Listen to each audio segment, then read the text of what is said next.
happy March, everyone, and probably a late happy St. Patrick's Day to everybody.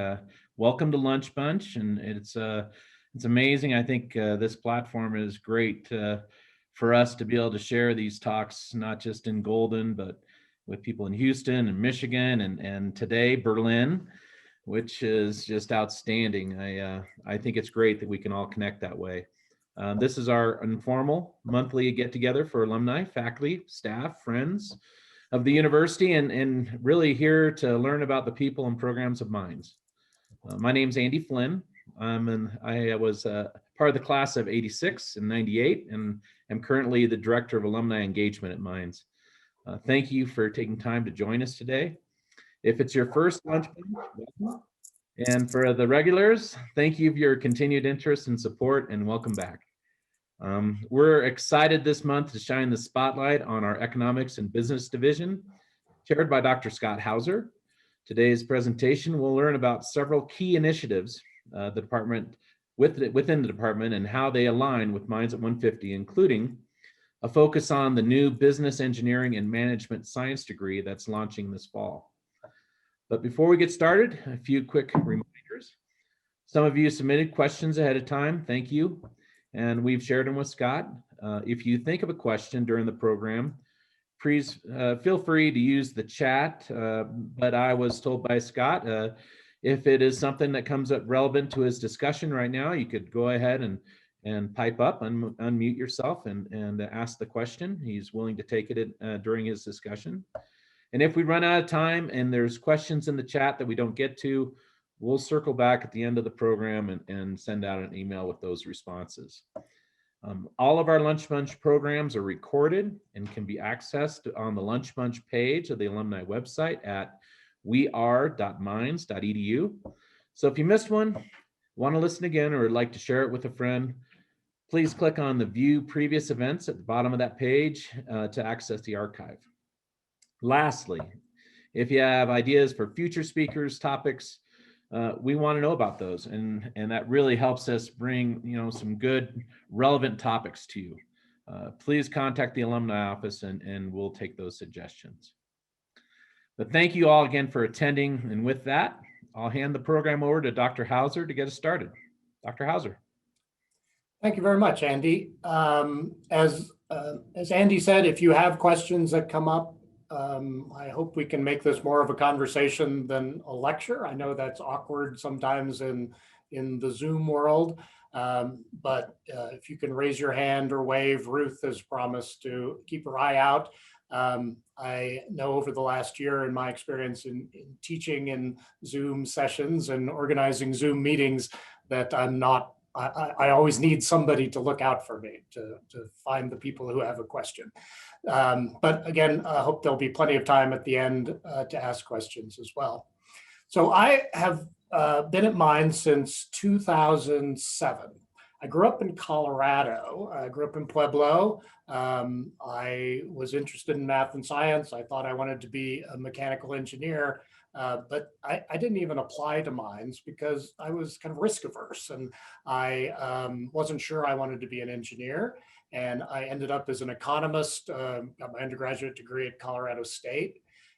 And there was always this part of me that wished I had gone to Minds. And so in 2007, I got the opportunity to join the faculty here as teaching faculty and to run the undergraduate programs in economics and business. And it's been a great pleasure. I've been the interim division director since August. And it's been interesting to have a different role and get a wider view of what's going on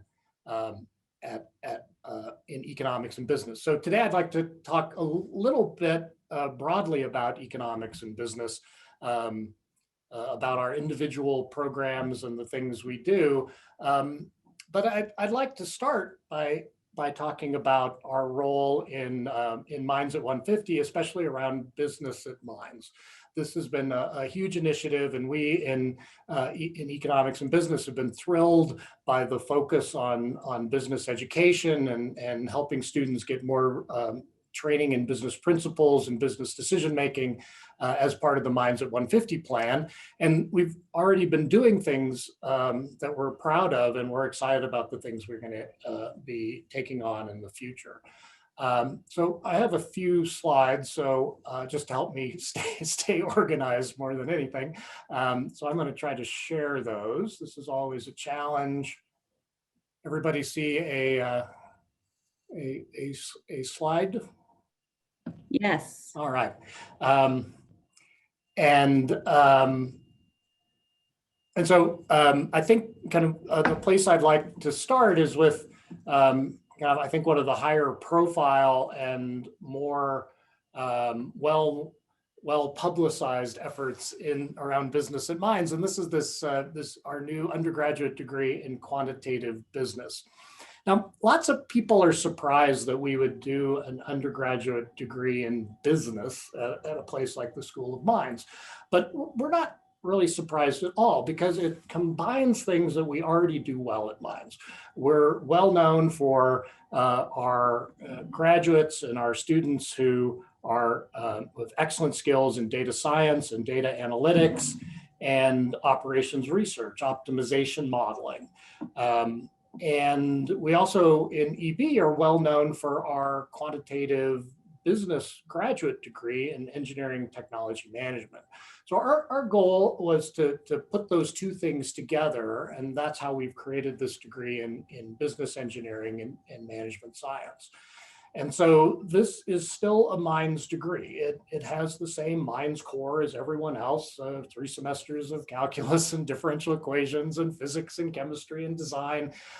It's a Minds degree built on the Minds core in the same way that our economics undergraduate degree is a Minds degree. It's a STEM degree. It uses science and technology and engineering principles and math to look at questions around business decision making and solving business problems. The spring marks the 25th anniversary of the first Minds graduates with the undergraduate degree in economics. And it's nice to see, I saw at least one of our alums, Tasha, on the call today. And so this has been a successful undergraduate degree at Minds, and we think it's kind of an auspicious timing to start this new degree program.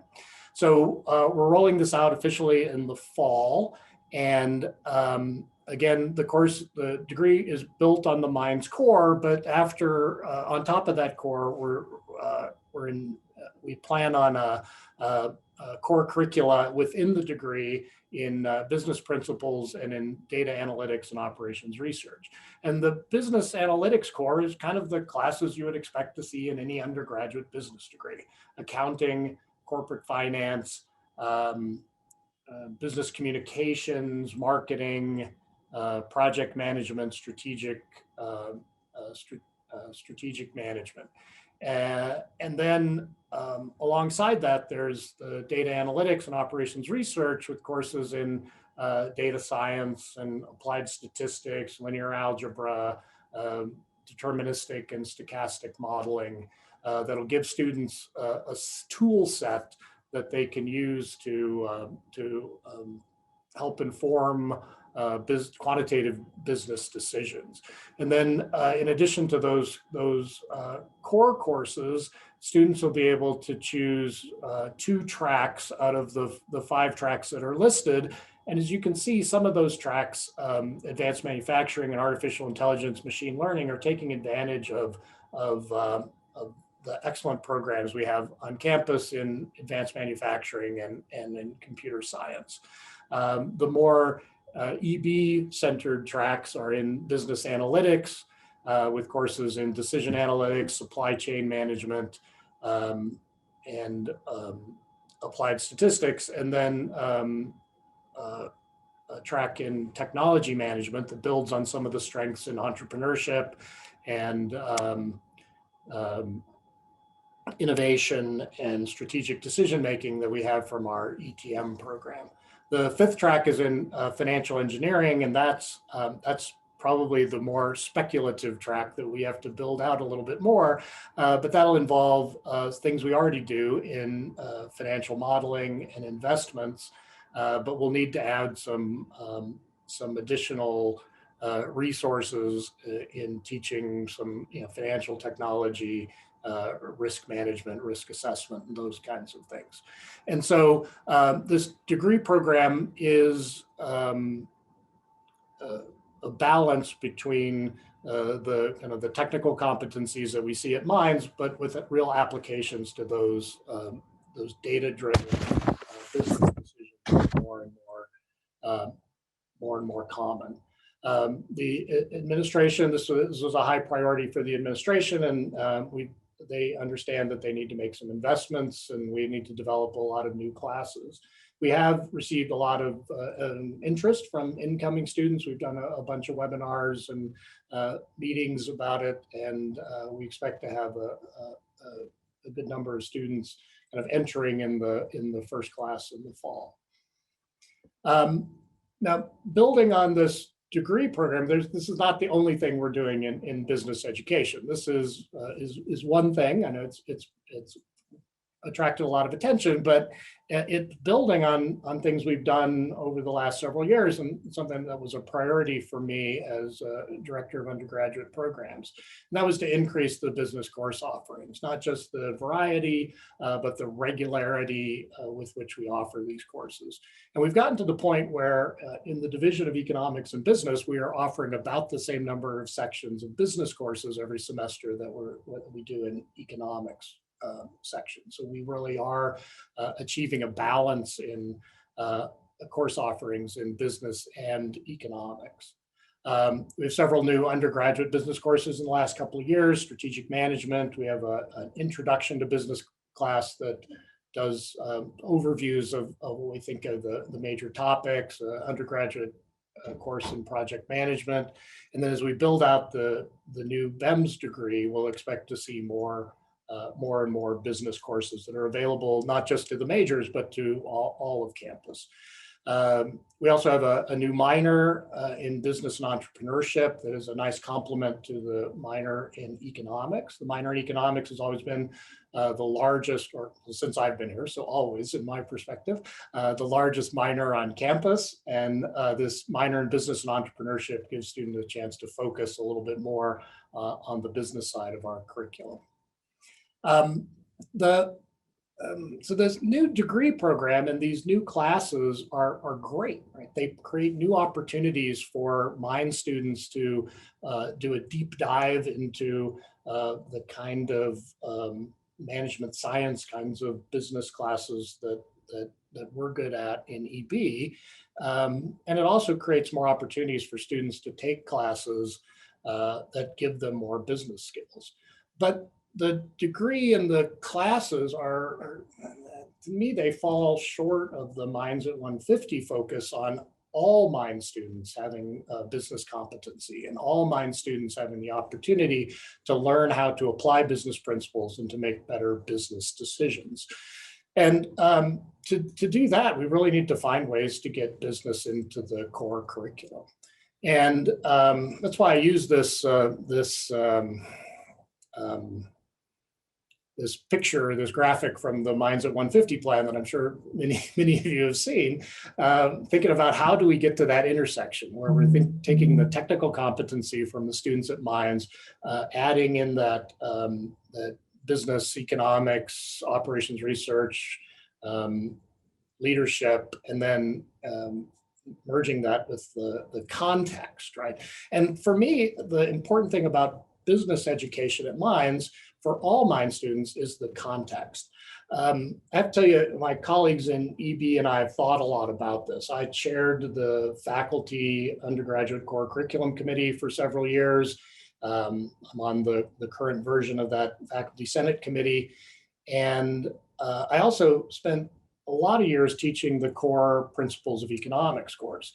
And I'm thrilled that everybody at Mines has to take an economics course. I'm an economist, so I'm biased, but I think those are good skills and good tools and a good perspective on important decisions that students have to make as citizens, as individuals, as engineers and applied scientists.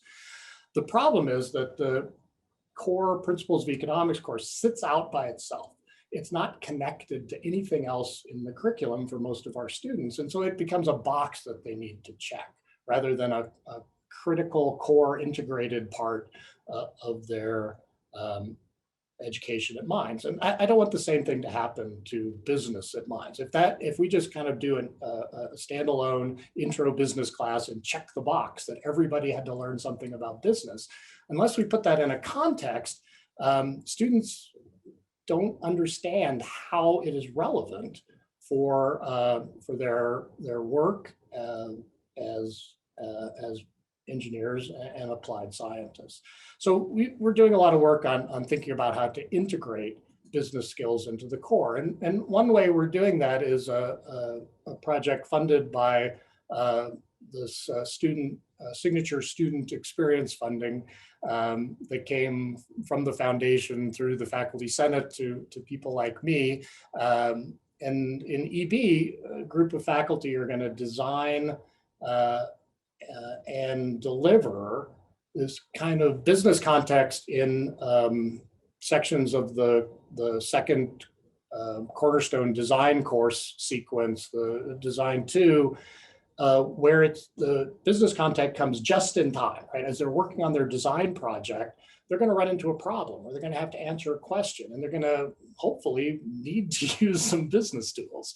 So we're thinking that early on in the design process, as students are talking to stakeholders, we'll teach them to do a little market analysis and see if there's interest or an appetite for this problem they're trying to solve.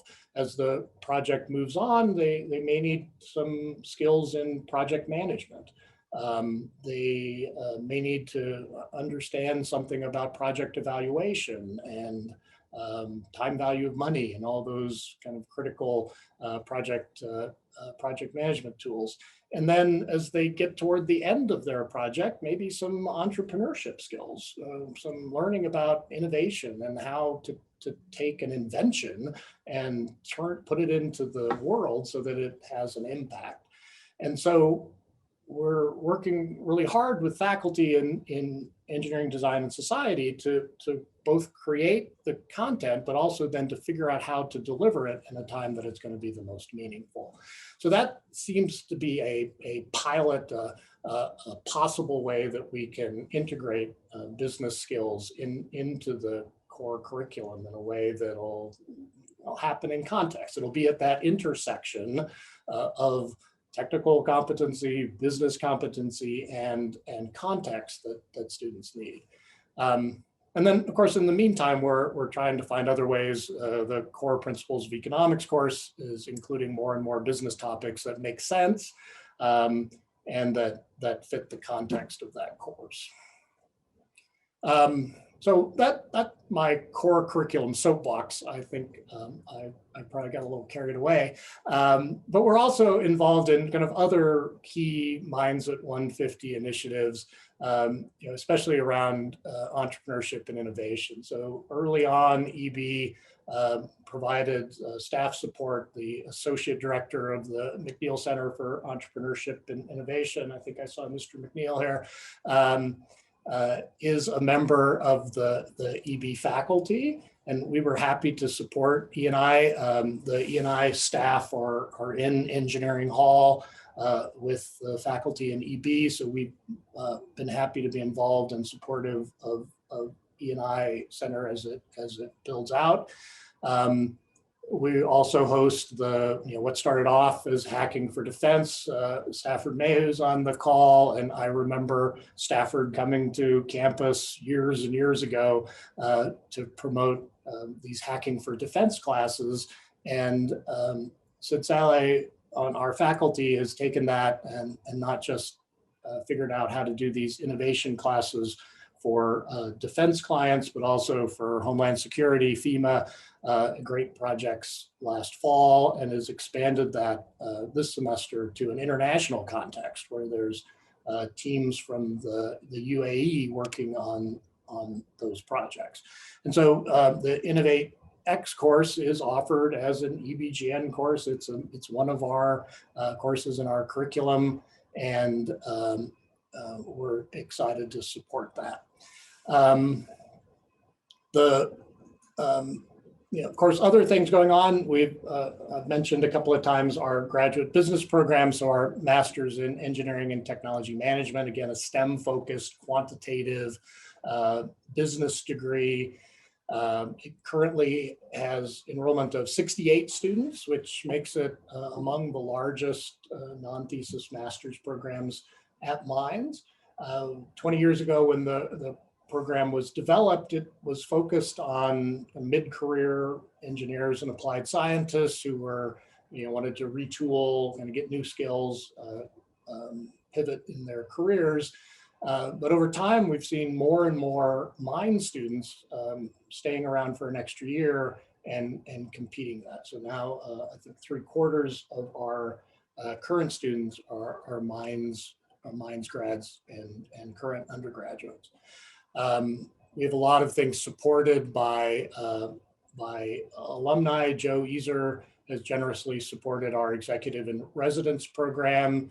Other folks funding ropes course, communication seminars, and in the last few years, partly because because there's so many Mines students that were so focused on an engineering career, kind of a traditional first job in engineering, and instead done this extra year in technology management and entrepreneurship and skills, that we find about 1/4 of our students are a little unclear on where they want to go when they graduate. So we've been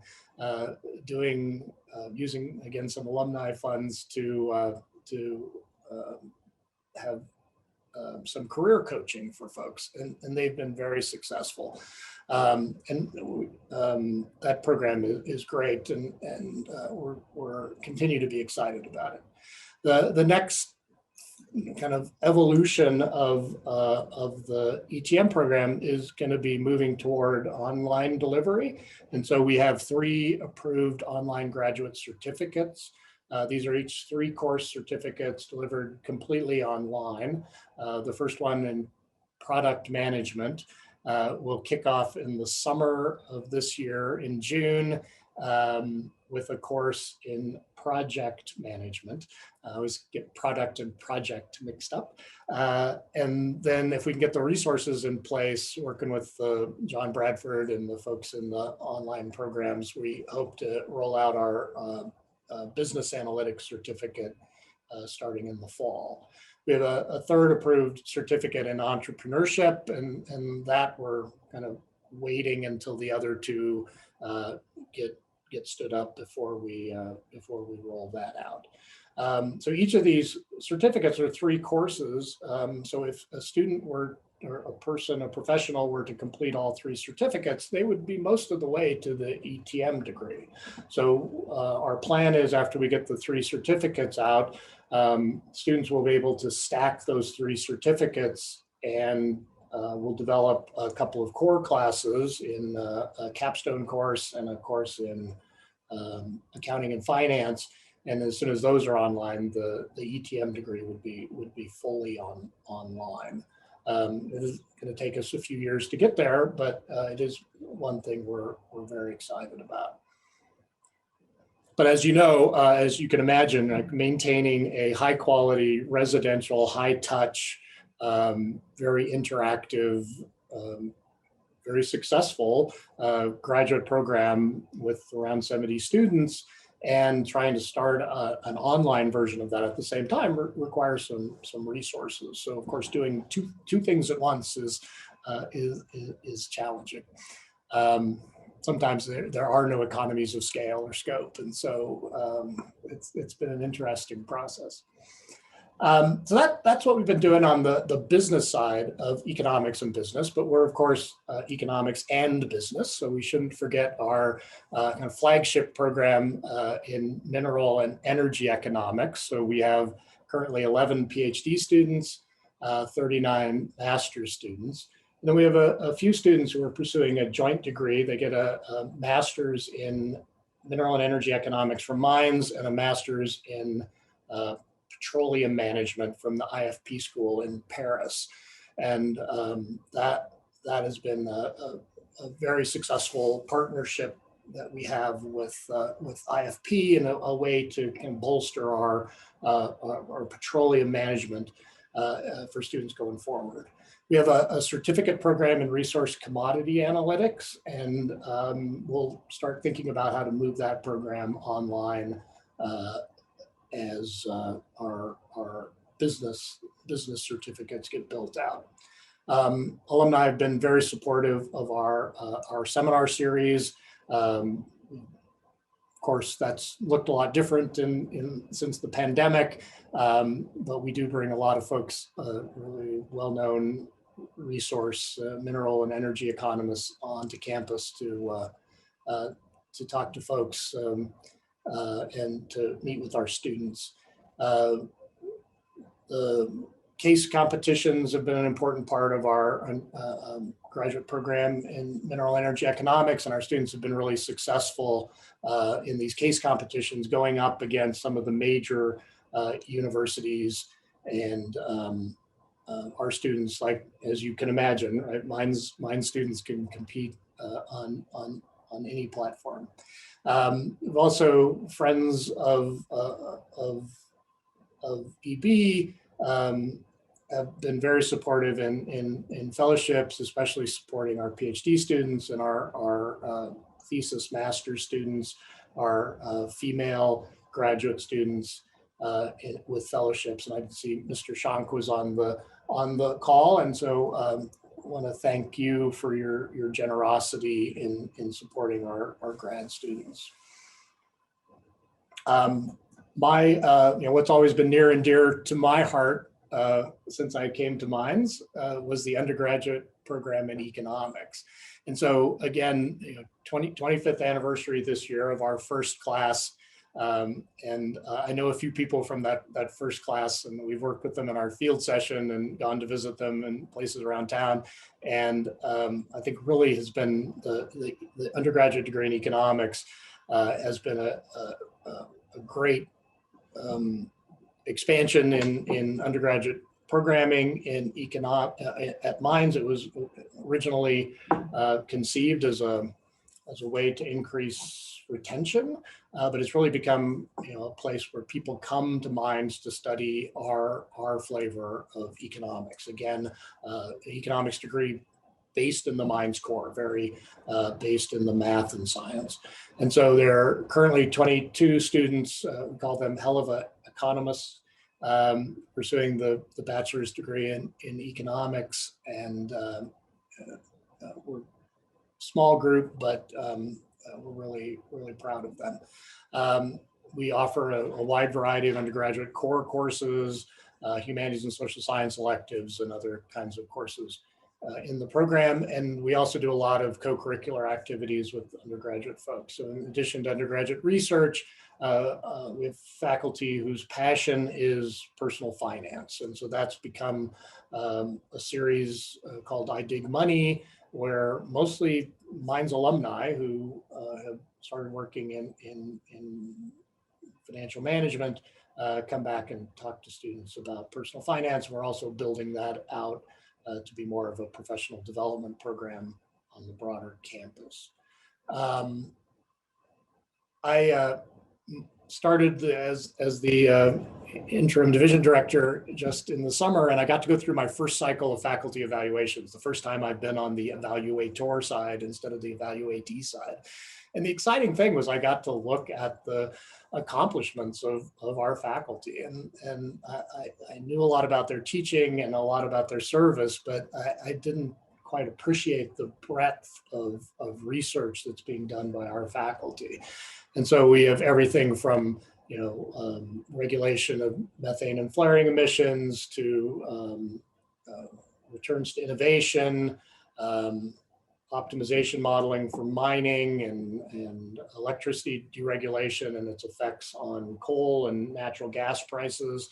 The work that Rod Agert's doing as part of the Critical Minerals Institute on supply chains and markets for critical minerals, where Rod really is the world expert in the economics of critical minerals. And those are so important for energy transition and other things we've got going on. We are connected in lots of ways to the rest of campus. Again, the Critical Minerals Institute is a national project funded by the Department of Energy, involves a lot of folks on the mines campus. We do a lot of work with the Payne Institute, with hydrology and advanced energy and space resources, ORWE. We also have a lot of connections with NREL. We have faculty with joint appointment at NREL, on advisory boards at DOE and EPA. And one of our faculty is currently a member of the White House Council of Economic Advisors, with a portfolio in energy economics and mineral economics. So our faculty, our students, our programs, our alumni have had a broad impact on campus and around the state and in industry and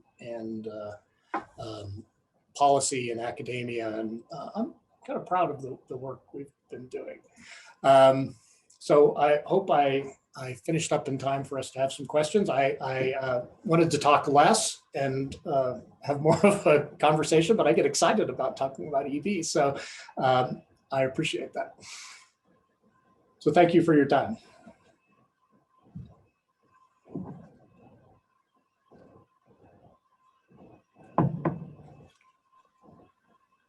Scott, I did have a question for you. I noticed you use ropes course as maybe one of your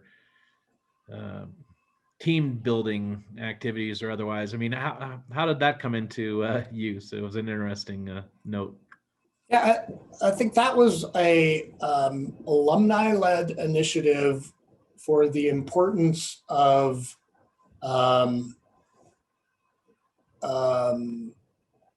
community in this residential ETM program. And so the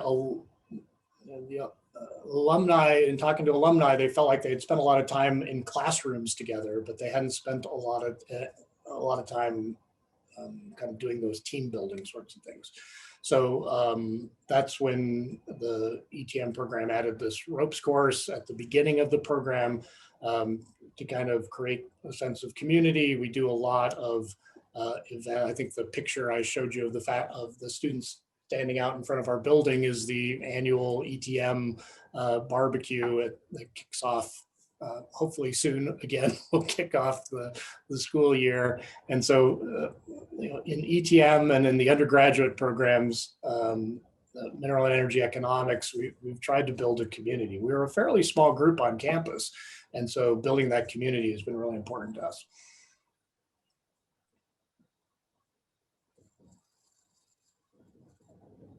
And as usual, I gave you a very long answer to a very succinct question.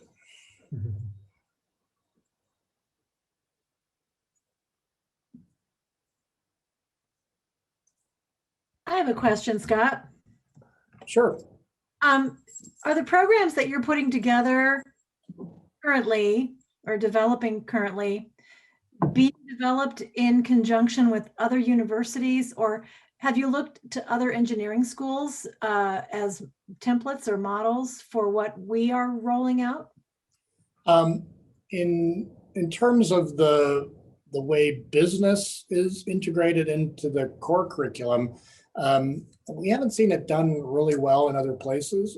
There are places who are doing a good job with entrepreneurship and innovation, and we certainly want to make sure that that flavor is included in the core curriculum. But this integrating design and business competency we haven't found models of that. If anybody knows of some, I'd love to hear about that. In terms of our business degree program, we looked at programs from Princeton to Stanford to UC San Diego, and kind of tried to develop a program that built on the strengths that we already had and the skills that people were looking for.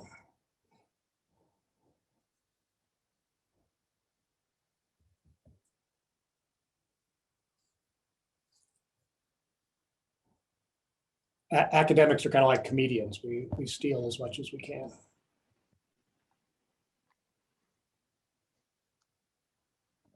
Hello, I've got a quick question. Okay. Do you find, so in the undergrad, I was actually in the MINEC master's program, but in the undergrad, do you also find a lot of the economic students are interested in subjects of mining and continue on in sort of technology related fields, or do they generally go on to more, sort of general economics jobs and interests? Yeah, that's a great question. I appreciate that. And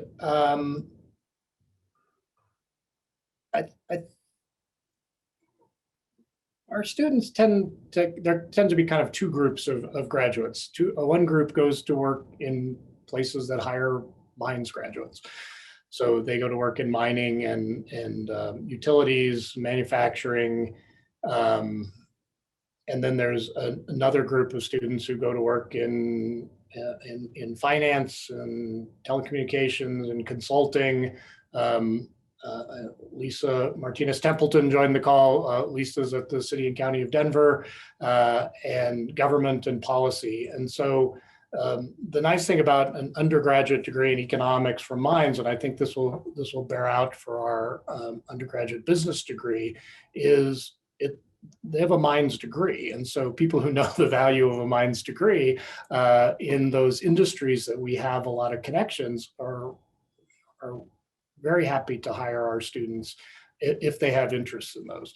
We also get a lot of students who come from other degree programs. So they came to mines to be a petroleum engineer or a mining engineer. We have one current econ major who came here because her siblings that were older than her all studied mining engineering. So she came to mines and she was going to study mining engineering. She turns out she is not interested in mining engineering, but she's still interested in mining and minerals and resources. And so she's going to get a job in the mining industry, not as an engineer, but on the economic side.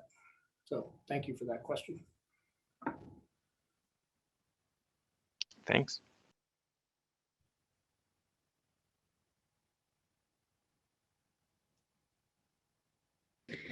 I have a quick question. Okay, Susan. And I missed the first 10, 15 minutes, so I apologize if I ask a question about something you talked about. But I'm curious to know if any of these new offerings would relate to business and economics within the construction industry. Yeah, that's a great question. So we haven't thought, when we were first asked to look at an undergraduate business degree, we started off with a degree in engineering management.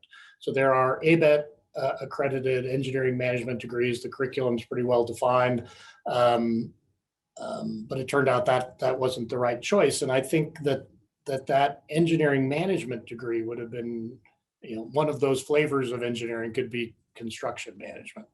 So we have, I think, kind of the basics on the business side in the business degree and our business offerings to support kind of students who are interested in construction management, and probably working with you folks in civil and environmental engineering could figure out what the right set of civil engineering courses that would do that construction management.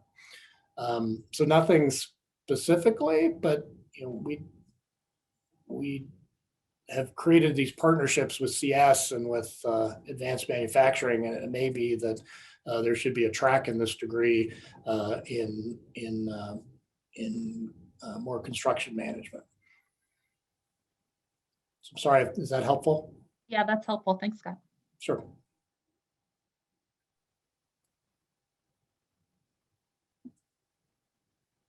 Hi, Scott. This is Hudson Grigg. Hudson, good to see you.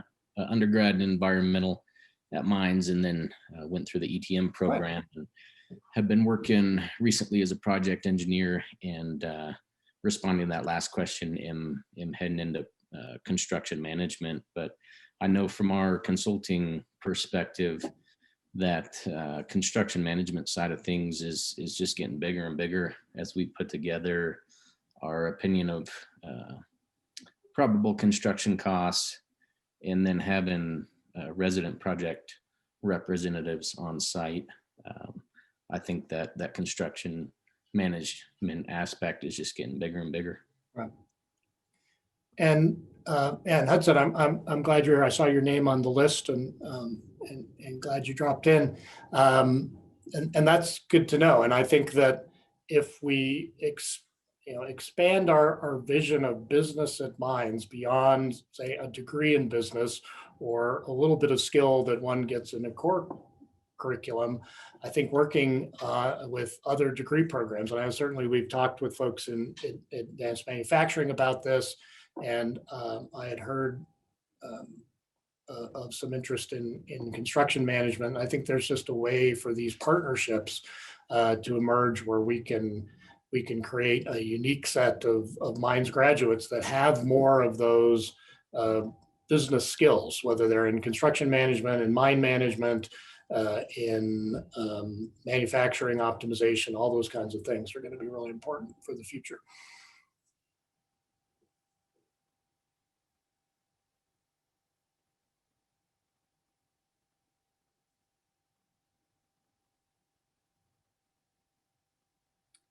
So you're quiet like my class this morning, but more of you have your video on than my students this morning. So we can stare at each other uncomfortably. That's good. Scott, I actually have a question. At one point, I had heard that the minor in economics at Mines was the most popular minor. A, is that the case? And B, do you see that kind of changing, or do you see it being more of a minor in business and some of those classes going forward to help students develop that business acumen and those leadership skills? Yeah, thanks, Mary. The minor in economics has, and I think still is, the biggest minor on campus, and partly because it's designed in a way for students to be able to do it with the number of free electives that they have in most curricula. So most of the engineering curricula have 3 classes of free electives. Students also have to take some humanities and social science courses. So you can do the minor in economics because we've created this very flexible minor that students can kind of pick their own adventure. And a lot of those classes will double count. So the problem with the minor in business and entrepreneurship we found is that almost all of those classes are free electives for almost every degree in Mines. And so, we often hear from alumni that say, I wish, Mines, they had taught me something about business. And I would say, okay, we had business classes, we had business opportunities, but they're not integrated with the curricula in lots of degree programs. So computer science has its CS plus business option. Our engineering economics, Andy Peterson's teaches our engineering economics program. Engineering economics course is a technical elective in several degree programs. But other than that, there's not a lot of room in Mines engineering and applied science degree programs for students to get these business skills. And so if students are finding it challenging to take a 3-credit-hour course that would give them, accounting or finance, help them learn how to read a financial statement, do some project evaluation or project management, then we need to find different ways to deliver that kind of business competency. We can't just sit over here in engineering hall and say, well, we're offering 3-credit-hour accounting class once a year. You should have taken that class to learn the basics of accounting. So we're trying to find ways to be innovative and deliver those skills in more places, which is partly our goal of integrating into design 2, or can we get that into the cornerstone design or the capstone senior design projects? It is a challenge given the intense and and very successful. I'm not criticizing the curricula in other degree programs. We can't give that up. But the problem is, if we want to add more, if we want to add business competency to everybody's skill set when they get out of mines, we have to think about what are we going to give up to get that. We all have limited number of credit hours. We have limited amount of time and resources, and so acknowledging those things has been a challenge for us.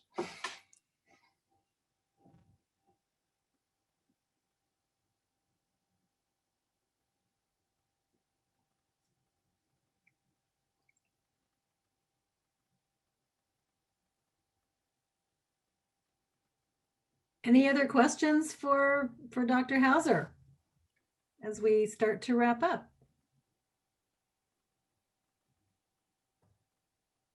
Everybody looks so serious. Okay. Smiles, smiles. Well, if there are no other comments or questions, I just want to say thank you so much, Scott, for joining us, taking this hour to give us an overview of what's cooking over there. A lot of new initiatives rolling out, so keep your eyes and ears open.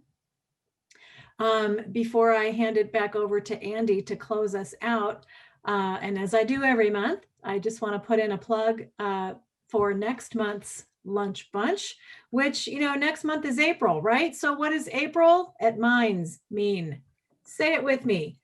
E-Day, right? Woo! Okay. So if you have, obviously, when you went to RSVP for today's program, you may have also seen the description for next month's program, which will focus on E-Days. We're going to hear from both staff and student members from the Mines Activity Council, who will talk about what's going on campus for E-Days this year. Is there going to be one?